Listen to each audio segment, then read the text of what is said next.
नमस्कार, स्वागत आहे तुमचं आपल्या मम्मीज कोल्हापुरी किचन अँड लाईफस्टाईलमध्ये. आज आपण करणार आहोत स्पंज डोसा. अगदी मऊ लुसलुशीत असा हा स्पंज डोसा करायला खूप सोपा आहे.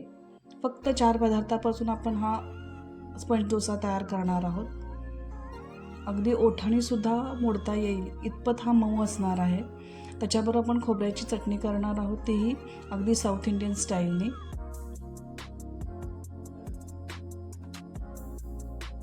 चला तर मग सुरू करूया.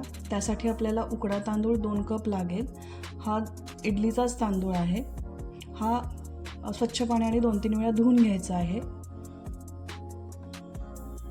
आता ही उडदाची डाळ 1 कप घ्यायची आहे. ही फक्त एकदाच धुवायची आहे, सारखी धुवायची नाही आहे. तर ही धुतलेली आहे ही डाळ. त्याच्यामध्ये आपल्याला मेथी दाणे 1 टीस्पून टाका. आता 5 ते 6 तास आपल्याला हे भिजत ठेवायचे आहेत. 5 ते 6 तासानंतर बघूया तांदूळ आणि डाळ व्यवस्थित भिजलेली आहे.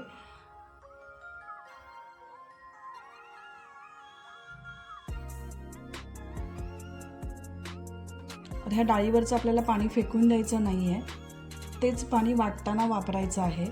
फक्त तांदळावरचं जे पाणी आहे ते फेकून द्यायचं आहे. ह्या ज्या छोट्या छोट्या काही ज्या टिप्स आहेत त्याच्यामुळे आपला स्पंज डोसा अगदी मऊ होणार आहे. इथे मी भात 1 वाटी घेतलेला आहे. तांदळातलं पाणी फेकून दिलेलं आहे आणि अगदी बारीक आपल्याला हे वाटायचं आहे. आता उडदाची डाळ घ्यायची आहे. त्याचं पाणी बाजूला काढून ठेवा. एकतर वाटताना वापरा किंवा त्या बॅटरमध्ये टाका. त्याच्याबरोबर भातसुद्धा मी वाटलेला आहे.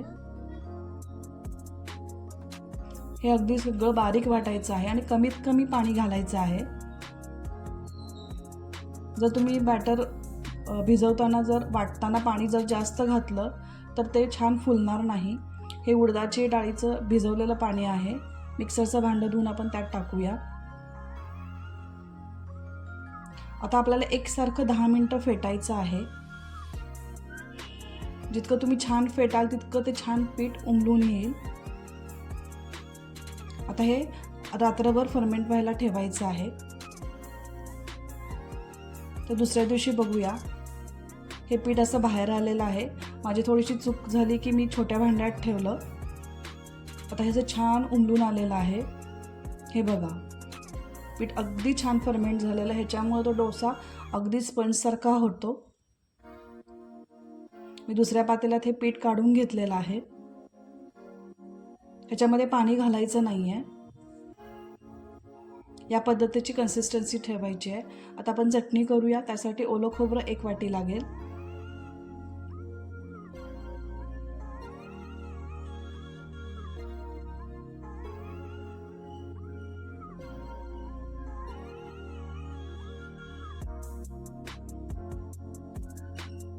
तुम्हाला हवं असेल तर चटणीसाठी फोडणीसुद्धा करू शकता, पण मी इथे फोडणी घालणार नाही आहे. अगदी सिंपल अशी ही चटणी करणार आहे. फुटाण्याची डाळ पाव वाटी टाका. जिरे 1 टीस्पून टाका. मीठ साखर चवीनुसार घाला.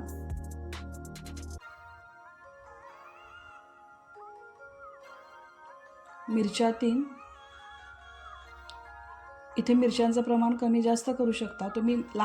हिरव्या मिरच्याच्या ऐवजी तुम्ही लाल मिरच्यासुद्धा घातल्या तरी चालते. ते वाटून घ्यायचं आहे कोरडं आणि नंतर त्याच्यामध्ये दही टाकून मग परत वाटून घ्यायचं आहे. पाणी न घालता वाटायचं आहे आणि जेवढा थिकनेस हवा आहे तेवढं ते पातळ करायचं आहे. आता आपल्याला जेवढं पीठ पाहिजे तेवढंच आपल्याला पीठ एका भांड्यात काढून घ्यायचं आहे आणि त्याच्यामध्ये मीठ टाका चवीनुसार आणि फेटून घ्या. राहिलेलं पीठ फ्रीजमध्ये ठेवून टाका. जर एकदमच मीठ घातलं तर ते आंबट जास्त होतं. तर तवा गरम करायचा आहे. त्याच्यावर थोडंसं तेल टाकायचं आहे आणि बारीक करून आपल्याला हे बॅटर टाकायचं आहे. गॅस मीडियमवर ठेवायचा आहे. काही वेळाने तर असे बुडबुडे येतील. एका बाजूने भाजलेला आहे. तर वरून थोडंसं तूप टाकूया, किंवा लोणी असेल तर तुम्ही लोणीसुद्धा टाकू शकता आणि लोणी डोसा होऊ शकतो. तर परत मात्र एकदा तेल लावलेलं असल्यानंतर परत तेल लावायची काही गरज नाही, डायरेक्ट बॅटर तुम्ही टाकू शकता. शक्यतो लोखंडी तव्यात केलं तर त्याची चव जास्त चांगली येते.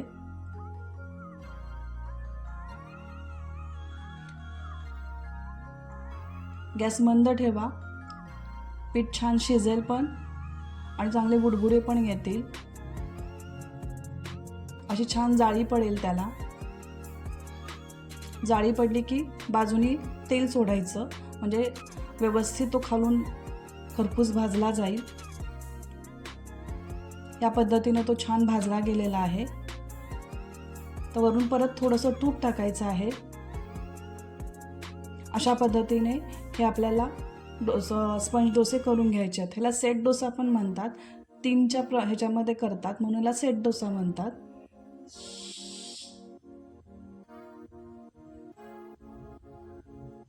पीठ अगदी व्यवस्थित झालं असेल तर आपला हा डोसा करायला अगदी सोपा आहे.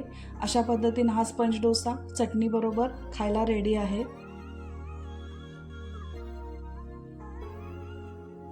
तुम्ही ही रेसिपी नक्की ट्राय करून बघा. सकाळच्या घाईच्या वेळेत पटकन होणारी ही रेसिपी आहे, फक्त थोडी तयारी करायला पाहिजे. जर तुम्हाला ही रेसिपी आवडली असेल तर लाईक करा, शेअर करा, कमेंट करा आणि जर चॅनलवर नवीन असाल तर सबस्क्राईब करायला विसरू नका.